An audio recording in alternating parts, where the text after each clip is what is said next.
আজকে তো রাজুর বাবা মাছ নিয়ে আসছে, একটা কাজ করি, আজকে তো মাছের রেসিপি বানাবো। প্রথমে মাছগুলোকে আমাকে ভালো করে ধুয়ে নিতে লাগবে। আরে এখানে তো দেখি অনেকগুলো বিড়াল, এই তো মাছগুলো ধোয়া শুরু করে দিলাম। আরে ছোটুও দেখি এখানে চলে আসছে, তাড়াতাড়ি আমাকে মাছগুলো ধুয়ে নিতে লাগবে। আরে এখানে তো দেখি অনেকগুলো বিড়াল, এদেরকেও মাছ দিয়ে দিই। আরে ছোটু এখানে কি করতেছে? আরে ছোটু তো দেখি দাঁড়ায় আছে, বিড়ালগুলোও দেখি মাছ পেয়ে অনেক খুশি হয়েছে। চল ছোটু আমরা বাসায় চলে যাই। আরে ছোটু তো দেখি মনে হয় মাছ খাবে, এগুলো তো ছোটুকে দেওয়া যাবে না। এই তো একটা আইডিয়া পেয়ে গেছি, ছোটু তাড়াতাড়ি চল, প্রথমে কলাগুলোকে কেটে বের করে নিব।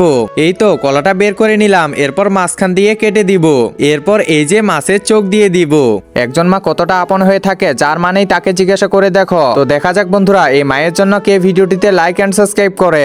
আর যারা মাকে ভালোবাসো না তারা ভিডিওটি থেকে দূরে থাকো। এই তো চোখগুলো দেওয়া হয়ে গেল, এবার এগুলোকে ভাজতে লাগবে ভালো করে।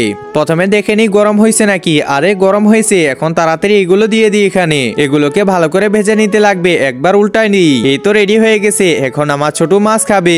আরে বাহ, এ তো দেখি ভালোই খাইতেছে।